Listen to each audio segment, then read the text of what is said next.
ये एक आनुवांशिक रोग है, अर्थात जेनेटिक डिजीज है जो कि माता पिता से बच्चों में आता है। इसलिए अब ये सिर्फ जनजातीय लोगों तक सीमित नहीं है, अब अन्य लोगों में भी ये बराबरी से पाई जाने लगी है। जो दवा जो कि इनके स्वास्थ्य में बहुत मदद करती है वो है हाइड्रोक्सी यूरिया। नमस्कार, आप सभी का स्वागत है हमारे आज के पॉडकास्ट में। हमारे आज के पॉडकास्ट का विषय है सिकल सेल एनीमिया। ये एक ऐसी बीमारी है जिसके बारे में बहुत लोगों ने नहीं सुना होगा और इसके लिए ये बहुत ही इंटरेस्टिंग बीमारी है और इसके बारे में जानकारी के लिए हमारे साथ बहुत ही खास मेहमान हैं हमारे डॉक्टर पंकज तिवारी, जो कि जन स्वास्थ्य सहयोग गनियारी में sickle cell anaemia support groups चलाते हैं। और इनके पास आज की डेट में तकरीबन 1 से 1,500 मरीज़ों के सपोर्ट ग्रुप्स हैं जो चलते हैं उस हिस्से में, और इन्होंने उस इलाके में मरीज़ों के लिए बहुत काम किया है। तो जानते हैं डॉक्टर पंकज से क्या है ये बीमारी, क्यों होती है और क्या क्या कारणों से ये बीमारी सुर्खियों में रही है। Welcome to the show doctor Pankaj.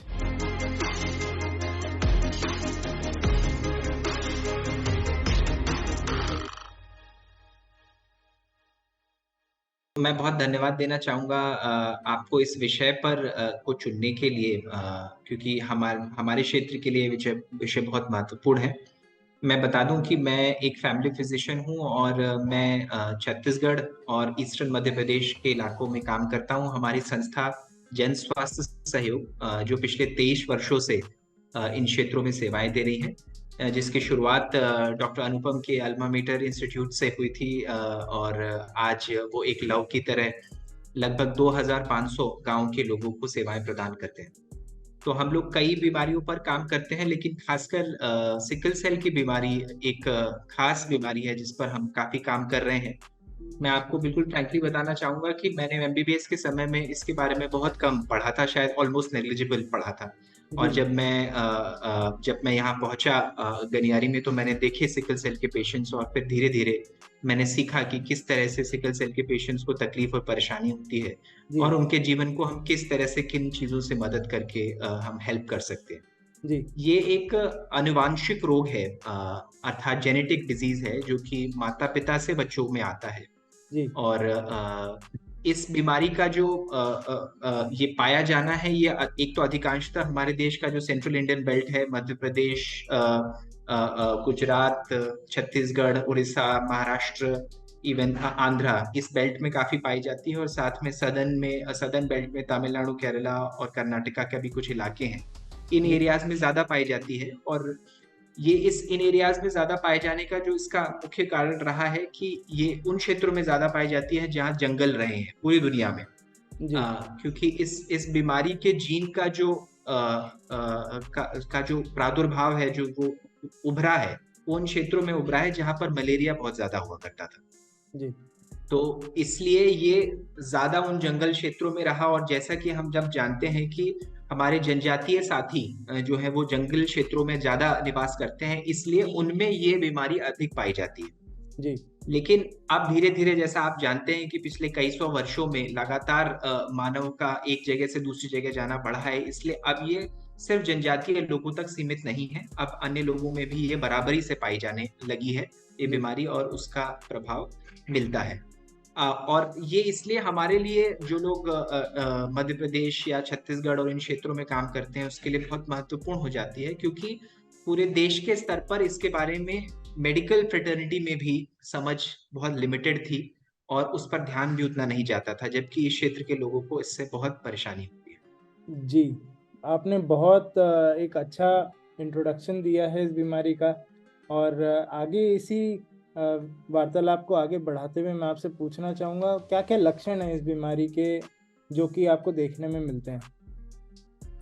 तो साधारणतः ये बीमारी, जैसा कि मैंने आपको बताया कि आनुवांशिक रोग है, तो इसका जी मतलब यह है कि बीमारी पैदा होने से ही किसी भी व्यक्ति में पाई जाएगी। जी इसलिए इस बीमारी के लक्षणों के साथ अधिकांशतः बच्चे हमें मिलते हैं। हालांकि बीमारी से अडल्ट्स भी हमारे पास आते हैं। जी और जो लक्षण सबसे ज्यादा प्रोमिनेंट होता है सिकल सेल डिजीज में, वो पेन है। जी मतलब पेशेंट्स इतने अधिक दर्द के साथ प्रेजेंट करते हैं कि जो हम ये शब्द प्रयोग करते हैं कि जिस तरह बिन पानी मछली तड़पती है, जी उसी तरह से वो पेशेंट दर्द से तड़पता है। जी और इसलिए इनमें सबसे पावरफुल पेन किलर्स का प्रयोग किया जाता है उस पेन को कंट्रोल करने के लिए। तो पेन एक सबसे इंपॉर्टेंट सिम्टम होता है जो कि यूजुअली पूरे शरीर में, वो गठों में भी हो सकता है और पूरे शरीर में भी रहता है। जी साथ साथ कई बार किसी एक लोकलाइज लोकेशन पे भी हो सकता है, जैसे कि कूल्हों में दर्द या फिर छाती में दर्द या पेट में दर्द या पीठ में दर्द। तो इस प्रकार से दर्द एक बहुत प्रोमिनेंट सिम्टम। उसके बाद उन पेशेंट्स को खून की कमी काफी पाई जाती है। तो साधारणतः भी जो सिकल के पेशेंट्स हैं उनका खून 7 ग्राम 8 ग्राम 9 ग्राम के आसपास ही रहता है। जी और जब वो ज्यादा बीमार होते हैं तो वो 4 ग्राम 3 ग्राम तक भी पहुंच जाता है। तो अनीमिया उसका एक सेकेंड बहुत कॉमन सिम्टम है। और तीसरा पीलिया, जॉन्डिस जो उनको होता है। तो ये इसलिए होता है कि इस रोग में हीमोग्लोबिन टूटता है, जिससे कि पीले रक्त कण जिसको हम बिलिरुबिन बोलते हैं वो बनते हैं, तो इसलिए पेशेंट को जॉन्डिस होता है। तो ये 3 मुख्य लक्षण होते हैं पेशेंट्स दर्द के साथ। और खून की कमी मतलब वो जब आपसे प्रेजेंट करेंगे तो आप उन्हें जांच करेंगे तो उनमें काफी खून की कमी मिल सकती है या सांस फूलने की भी तकलीफ हो सकती है और पीलिया उनको मिलता है। ये 3 सबसे प्रमुख लक्षण हैं। लेकिन इसके अलावा ये एक ऐसी बीमारी है, क्योंकि ये खून की बीमारी है तो शरीर के लगभग सभी अंगों को इफेक्ट करती है। तो इसलिए इसमें कई एक्यूट कॉम्प्लिकेशंस और कई क्रॉनिक कॉम्प्लिकेशंस, मतलब एक्यूट जटिलताएं, मतलब जिसे हम कहेंगे जो जल्दी वाली होती हैं, और एक लंबी जटिलताएं मिलती हैं, जिनमें मैं बस कुछ उदाहरण बता देता हूं। एक, जैसे उनको एक निमोनिया टाइप की एक परेशानी होती है जिसमें छाती में बहुत समस्या हो जाती है और वो सांस नहीं ले पाते ठीक से, और इसमें मृत्यु होने का बहुत चांस होता है। जी एक समस्या होती है जो लंबे समय तक कूल्हों में खून की संचार ठीक ना होने की वजह से उनके कूल्हे की हड्डी जम जाती है। तो जी इसको हम ए वैस्कुलर नेक्रोसिस बोलते हैं, जिससे उनका पैर छोटा हो जाता है और वो ठीक से चल नहीं पाते। जी तो इन सभी समस्याओं के साथ वो प्रेजेंट करते हैं। जी। तो डॉक्टर पंकज, अगर कोई पेशेंट हमें ऐसा मिलता है जो सिकल सेल एनीमिया से ग्रसित है, उस रोग से पीड़ित है, तो ऐसे व्यक्ति के लिए, ऐसे बच्चे के लिए मैं पूछना चाहूँगा, हम क्या कर सकते हैं? क्या राय देते हैं आप ऐसे लोगों को? जी, तो सबसे पहले तो और आपके माध्यम से भी, और मैं इसके लिए बहुत खुश भी हूं कि मैं ये चाहूंगा कि सबसे पहले एज अ मेडिकल पर्सन, हम इस मेडिकल फ्रेटर्निटी में जब हैं तो हम सबको सबसे पहले सिकल सेल के बारे में एडिक्वेट समझ अपनी अपनी डेवलप करनी चाहिए, जहां पर भी हम हैं। खासकर इन क्षेत्रों में है तो बहुत जरूरी है। पहले हम समझ डेवलप करते हैं तो हम जब भी कम्युनिटी के साथ, समुदाय के साथ बात करते हैं, चाहे गली मोहल्ले में, गांव में, चाहे जी अस्पताल में, तो हम सही जानकारियां उन तक पहुंचा पाते हैं। तो ये बहुत आवश्यक है, एकदम बेसिक बेडरॉक है। अब जब पेशेंट्स हमारे पास प्रेजेंट कर रहे हैं तो सिकल सेल की बीमारी को अगर हम देखें, उसको मैनेज करने के लिए 2 मुख्य पिलर्स हैं। एक ये कि हम कुछ चीजें ऐसी करें जिनसे कि उनका स्वास्थ्य अच्छा बना रहे। जी दूसरी चीजें ऐसी करने की जरूरत होती है कि जब वो बहुत बीमार हो जाते हैं, वो बीच बीच में बहुत बीमार हो जाते हैं, तो उस समय उनको हम अस्पताल में मदद पहुंचा सकें। जी तो मैं दोनों चीजें जैसे बताऊं, तो पहली चीज ये कि जैसे उनका लगातार स्वास्थ्य अच्छा बना रहे, इसके लिए उनको उनकी बीमारी की समझ बहुत आवश्यक है। इसका मतलब काउंसलिंग बहुत इंपॉर्टेंट हो जाती है। जी किन चीजों से वो ज्यादा बीमार पड़ सकते हैं, जैसे अक्सर अगर वो कम पानी पीते हैं उससे उनको समस्या हो सकती है। बहुत ज्यादा एक्सर्शन हो जाए जिससे कि उनको डिहाइड्रेशन हो जाए, या फिर वो ऐसी स्थिति में जा रहे हैं जो बहुत ऊंचाई है, जहां जहां पर ऑक्सीजन की कमी होती है, उन क्षेत्रों में उन्हें दिक्कत हो जाती है। तो इन चीजों का काउंसलिंग, जैसे उन्हें पता रहे कि उन्हें कैसे जीवन व्यतीत करना है। खान पीन में कई भ्रांतियां उनके पास हो जाती है कि हमें ये नहीं खाना है, ये नहीं खाना है। तो भ्रांतियां दूर करना भी बहुत जरूरी होता है कि सब कुछ आप खा सकते हैं बिल्कुल, और पैसे पौष्टिक भोजन खाएं। तो एक काउंसलिंग एक बहुत महत्वपूर्ण हो जाता है। जी इसके साथ जो दवा जो कि इनके स्वास्थ्य में बहुत मदद करती है वो है हाइड्रोक्सी यूरिया। जी हाइड्रोक्सी यूरिया असल में एक एंटी कैंसर दवा है जो कि बहुत वर्षों पहले ढूंढी गई, लेकिन इसका बहुत अच्छा प्रयोग रिसर्च के माध्यम से पूरी दुनिया में एस्टैब्लिश हुआ है कि ये सिकल सेल में काफी कम डोजेज में, मतलब जो हम कैंसर की डोजेज होती है उससे काफी कम डोजेज में, जिसको हम 10 मिलीग्राम से 35 मिलीग्राम प्रति केजी बॉडी वेट बोलते हैं, ये इसका अगर रोज प्रयोग किया जाए तो ये उनके जीवन को बहुत बेहतर बना सकती है, वो एक साधारण जीवन व्यतीत कर सकते हैं। जी इसके बारे में पूरे देश और विदेश में काफी काम हो रहा है, लेकिन ये भी बहुत जरूरी है कि हम लोग सब इसे स्वीकार करें और इस बात से बिल्कुल घबराएं नहीं। कई बार लोग ये घबरा देते हैं कि भाई ये एंटी कैंसर दवा है तो हम कैसे प्रयोग कर सकते हैं, तो इस पे पूरा रिसर्च हुआ है और इसको बिल्कुल सेफली प्रयोग किया जा सकता है। तो हाइड्रोक्सी यूरिया और उसके साथ साथ फोलिक एसिड जो आवश्यक होती है, क्योंकि ये एक खून टूटने वाली बीमारी है, तो फोलिक एसिड एक विटामिन है जो देना होता है। तो ये दो दवाएं लगातार खाना, अच्छी काउंसलिंग होना, उनको एक रेगुलर केयर मिलते रहना, उनका जो भी केयर प्रोवाइडर, जो नजदीक का डॉक्टर, हेल्थ वर्कर, आशा दीदी हैं, वो रेगुलरली उनसे मिल रहे हैं, उन्हें समझा रहे हैं, बता रहे हैं, उनका परिवार उनको सपोर्ट कर रहा है। तो इन चीजों से उनका एक नॉर्मल लाइफ स्पैन बना रह सकता है, जिससे उन्हें बहुत लाभ प्राप्त। दूसरा पार्ट लेकिन ये होगा कि ये सब करते हुए भी वो बीच बीच में अधिक बीमार पड़ेंगे। जैसे मैंने आपको बताया, छाती की समस्या हो जाएगी, कभी कभी पेट में समस्या हो सकती है। तो ऐसे में ये जरूरी है कि उनको अच्छे अस्पतालों का एक्सेस मिले जहां पर ये कॉम्प्लिकेटेड केयर मिल सके, जिसमें इंश्योरेंस स्कीम्स भी मदद करती हैं और गवर्नमेंट के भी ऐसे अच्छे अस्पताल से कनेक्शन होना इंपॉर्टेंट है जो उसको मैनेज कर सके, जो कि जिला अस्पताल या मेडिकल कॉलेज के स्तर के अस्पताल होते। तो ये दोनों चीजें काफी महत्वपूर्ण है। इसके साथ साथ जहां पर भी हमें, जिस भी परिवार में कोई भी सिकल सेल का व्यक्ति मिलता है, तो उसके परिवार को भी हमें काउंसल करना चाहिए कि वो सब लोग भी अपनी जांच करवाएं। जी, बहुत अच्छी बात कही पंकज आपने कि हर व्यक्ति को अपनी बीमारी की समझ होना बहुत आवश्यक है, और इस चैनल के माध्यम से हमारा यही पर्पज़ है कि बीमारियों के बारे में समझ विकसित होनी चाहिए। जो एक आम व्यक्ति को जनरल बीमारियों की समझ है, वो इस चैनल के माध्यम से हम देना चाहते हैं। लोग आजकल गलत माध्यमों के गलत तरीक़ों से जानकारी अपनी लेते हैं, जैसे कि गूगल और इंटरनेट, जो कि अल्टीमेटली उनको डरा ज़्यादा देता है और उनकी बीमारी के बारे में जानकारी कम देता है। तो ये चैनल के माध्यम से हमारा यही लक्ष्य है कि हम इस जानकारी को दे सकें। आखिरी सवाल आज के पॉडकास्ट का पंकज, आपने बोला कि बहुत सारी भ्रांतियाँ इस बीमारी के इर्द गिर्द घूमती हैं।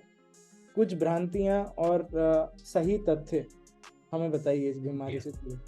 जी, और ये बहुत बहुत धन्यवाद अनुपम, ये बहुत महत्वपूर्ण है जी। तो मैं इसको शुरू करता हूँ। जैसे सिकल सेल का जो रोग है, इसमें जैसा मैंने आपको बताया कि खून टूटता है और टूटने से जो है बिलिरुबिन बनता है और उससे आयरन की मात्रा शरीर में, क्योंकि हमारे हीमोग्लोबिन में आयरन होता है, तो ये कहा जाता है कि अगर किसी को सिकल सेल रोग है तो उसको आयरन की गोलियां या फिर आयरन, आईवी आयरन मतलब बोतल में आयरन नहीं देना चाहिए, अन्यथा बहुत ही कभी इंडिकेटेड हुआ ऐसा।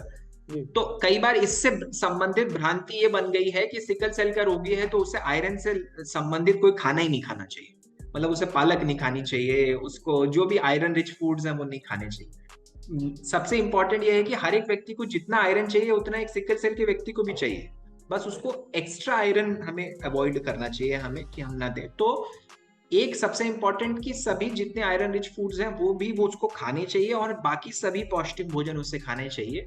सिकल सेल की बीमारी में किसी भी भोजन की मनाही नहीं जी, बल्कि अगर आप पौष्टिक भोजन करते हैं तो आप अधिक स्वस्थ भी महसूस करेंगे और आप इस बीमारी से बेहतर लड़ पाएंगे जी। क्योंकि इस बीमारी से लड़ने के लिए आपको शारीरिक मानसिक शक्ति इस तरह भी चाहिए होती है कि जब ये बीमारी बहुत ज्यादा बढ़ती है, मतलब जब आप अधिक बीमार होते हैं, तब कई बार हमें मानसिक अवसाद, डिप्रेशन भी होता है उन पेशेंट्स को जी। तो हमें उससे भी उसको बचाना है कि वो उससे बाहर आ सके और उसे ऐसा ना लगे कि मेरी life is not worth living.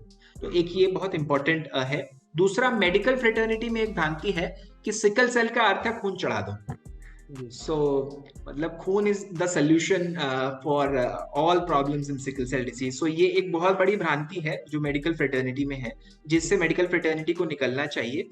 Sickle cell में अभी जो लेटेस्ट रिसर्च है और लेटेस्ट काम है, तो लोग बता रहे हैं कि 5, 5.5, 6 ग्राम तक भी अगर व्यक्ति स्टेबल है जी, तो उसको खून चढ़ाने की बिल्कुल आवश्यकता नहीं है, क्योंकि ये भी समझने की बात है कि उन जो सिकल सेल के पेशेंट्स हैं उनका जो स्टेबल हीमोग्लोबिन लेवल है वो नॉर्मल हीमोग्लोबिन लेवल से कम रहता है, बट वो स्टेबल होकर के अपना जीवन नॉर्मली व्यतीत कर पा रहे हैं।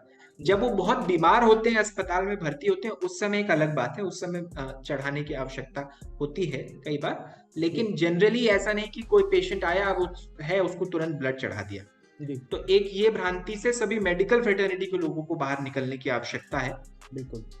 और एक भ्रांति जो मैंने आपको बीच में टच की, हाइड्रोक्सीयूरिया एक एंटी कैंसर दवाई है, इसको कैसे दे दें सिकल सेल पेशेंट्स को, तो ये इस भ्रांति को बिल्कुल दिमाग से निकालना चाहिए। इस दवा से उन पेशेंट्स की क्वालिटी ऑफ लाइफ को बहुत बहुत बहुत फायदा मिलता है जी और तो इसको हमें बिल्कुल एम्ब्रेस करना चाहिए। और एक आखिरी भ्रांति कि सिकल सेल जो है, क्योंकि मैंने आपको बताया कि एक अनुवांशिक रोग है, इसमें एक जीन माता से और एक पिता से आता है, तो जी जब दोनों जीन आ जाते हैं तब वो व्यक्ति को सिकल सेल रोगी हो जाता है। लेकिन अगर एक ही जीन आए जो एबनॉर्मल है और एक जीन नॉर्मल आता है तो वो सिकल सेल वाहक होता है। हाँ और वाहक जो होता है वो एकदम नॉर्मल होता है, उसे कोई समस्या कोई परेशानी नहीं होती। लेकिन अगर उसको ये पता चले कि मैं वाहक हूं तो वो ये डिसाइड कर सकता है या सोच सकता है कि मेरे बच्चों में सिकल सेल के क्या चांसेस हैं, अगर वो अपने अपने पति या पत्नी की जांच कराता है। जी तो सिकल सेल वाहक अलग हैं, उनको कोई परेशानी नहीं होती, और सिकल सेल बीमार लोग अलग हैं, उनको परेशानी होती है। ये दोनों अलग अलग हैं, इसको भी समझना जरूरी है, क्योंकि ऐसा भी हो रहा है कि कल मेडिकल फ्रेटर्निटी के लोग ही वाहक को भी दवा दे देते हैं, बीमार को भी दे देते हैं। जी ऐसा नहीं करना है। जी जी बहुत अच्छी बातें हमसे आपने करी डॉक्टर पंकज, और बहुत कुछ सीखने को मिला। आज के पॉडकास्ट को हम यहीं समाप्त करेंगे। बहुत बहुत धन्यवाद आपका। और इस चैनल से हम कोशिश करेंगे कि वापस से आपके साथ एक पॉडकास्ट किया जाए किसी अन्य विषय को लेके। आपके ज्ञान और आपकी नॉलेज को हम और लोगों तक पहुंचाना चाहेंगे। मैं बहुत धन्यवाद देना चाहूंगा डॉक्टर अनुपम, और इस अवसर के लिए, और हमेशा मैं ओपन रहूंगा आगे भी। Thank you. तो दोस्तों, आपको अगर हमारा आज का पॉडकास्ट अच्छा लगा तो इसको ज़्यादा से ज़्यादा लोगों तक शेयर करिए, हमारे चैनल को सब्सक्राइब करिए, और हमें बताइए कि आगे आने वाले दिनों में आप किन विषयों पर हमारा पॉडकास्ट सुनना चाहते हैं। बहुत बहुत धन्यवाद।